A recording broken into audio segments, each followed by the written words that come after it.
Hi, my name is Milan Dorsey, and the scene I have chose to analyze is from Pan's Labyrinth.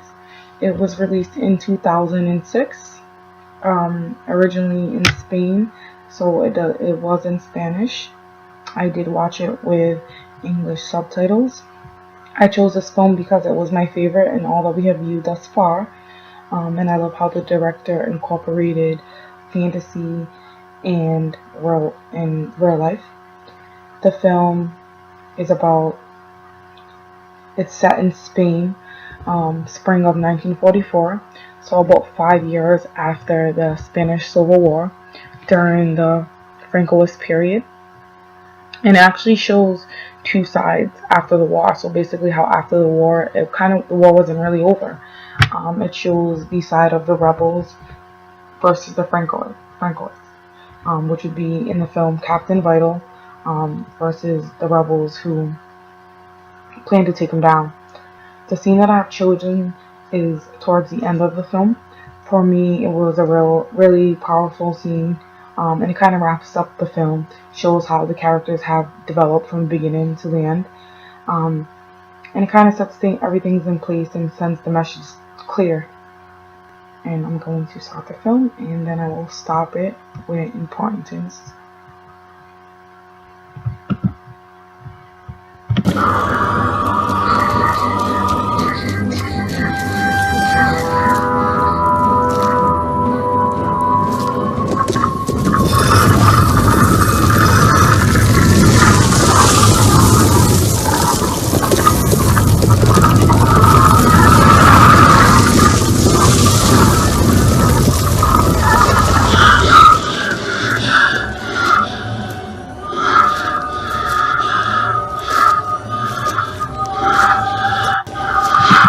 So the setting of the scene, Captain Vital is chasing Ophelia because she has her baby brother, his son, and he's just trying to get her back. Captain Vital was in a little fight, so has began to get taken down by the rebels. But what is most important to him is his son, which is shown throughout the entirety of the film. How Ophelia goes through the labyrinth, how it opens up for her, again incorporates fantasy and just shows how she believes in fantasy, so it helps her in a way, in her mind. The film is very dark, so a lot of the scenes are dark, like this one. Very dark lighting, and the music is kind of intense but very subtle. And we will continue with the scene. ¡Rápido, Alteza! ¡Entregádmelo ya! La luna llena brilla en el cielo y podemos abrir el portal. ¿Qué lleváis en la mano? El portal solo se abrirá si derramamos en él sangre inocente. Solo un poco de sangre. Un pinchazo tan solo es la última prueba. Vamos. Prometisteis obedecerme sin chistar. ¡Entregadme al niño! ¡No! Mi hermano se queda conmigo. Sacrificaréis vuestro derecho sagrado por este mocoso al que apenas conocéis. Sí, lo sacrifico. Negaréis vuestra cuna por él por quien habéis sido humillada e ignorada. Sí, lo niego.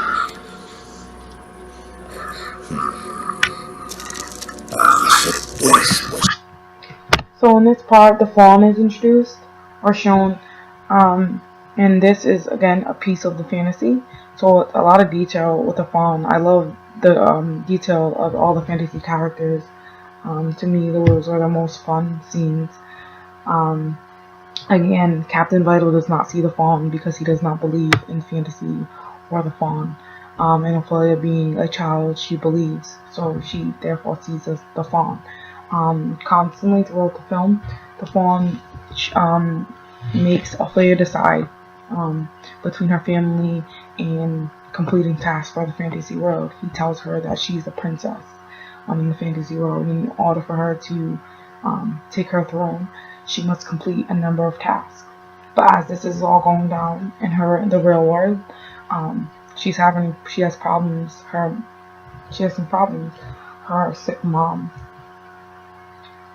that she has to take care of, and then her little brother that she's now trying to protect. So every time she chooses her family over completing the tasks for the fawn, which the fawn really gets mad at her. And the fantasy world, again, is very important to her as well, but she decides to choose her family every single time. And in the scene, risking her life for her baby brother.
Hijo.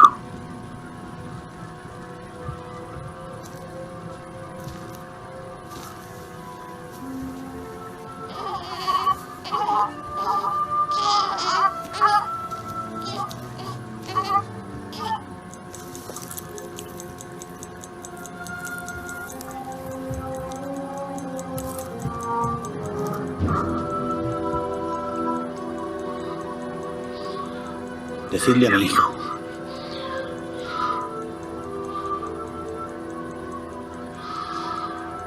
Decirle a que ahora no voy a su padre. Decirle que yo. Ni siquiera sabe tu nombre. This part of the scene I've seen as very powerful because Captain Vital is created by Mercedes and the rebels. Mercedes in the film, she was his servant, and Captain Vital, he didn't value women. He only seen woman as the woman of the mother of his child to bear his child. He didn't see her as anything else. Fully his mom, she adored him. But he only seen her, the importance of her was to give birth to his son. And Mercedes as well in the film, he kind of undermines her. He gives her kind of like sexual looks throughout the film. He only sees women as a piece of meat or a sexual being. But she's the one that kind of wins in the end. She's the woman that she least expected to be the reason for his downfall. And it's kind of ironic because he didn't really see any threat in her until the end of the film. And now that the rebels are taking him down. And he's a very cruel man. And the only time that he does show some compassion is for his son. And the most important thing to him in the movie is his son and fighting against the rebels. He mentions in the film when his wife grows ill for having his son that he wants the wife to be sacrificed and that his son needs to be born to carry on his name. So it kind of represents the gender roles of this time as well, of how women were only looked at to bear children or to take care of a house or be servants or cook and hold roles such of those. So this does touch up about the time period this plays.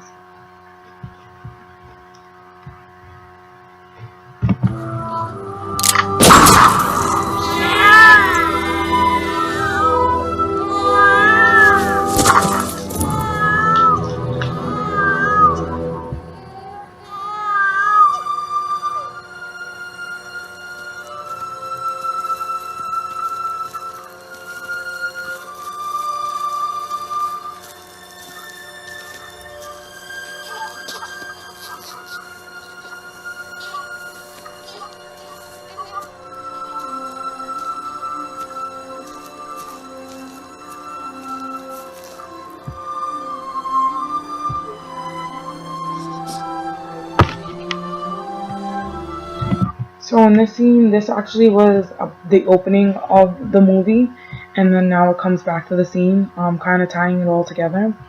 Ophelia is lying dead. She sacrificed herself for her little brother. What's important in the scene as well is the music.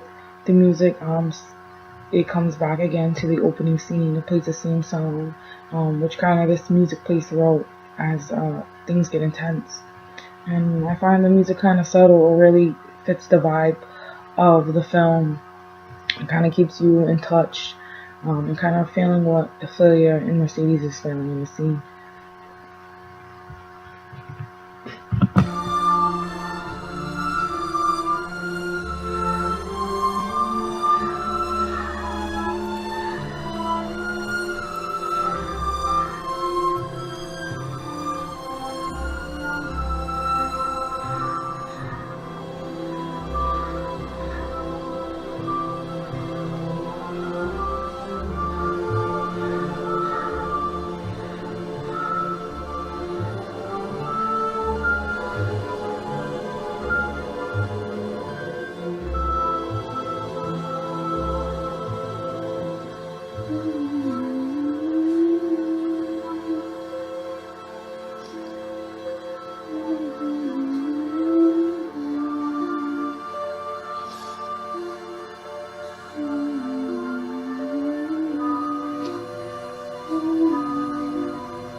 Poneos de pie, hija mía.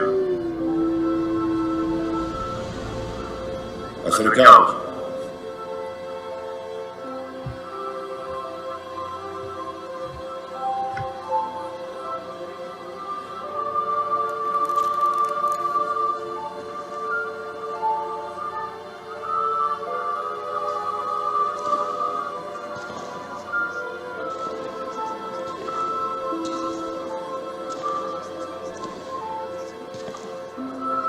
Padre.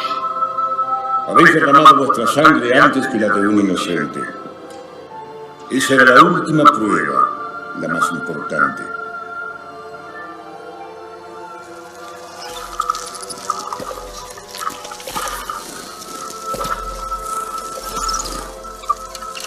Y habéis elegido bien, Alteza. Venid a mi lado y sentaos junto a vuestro padre, que tan largo tiempo os ha esperado.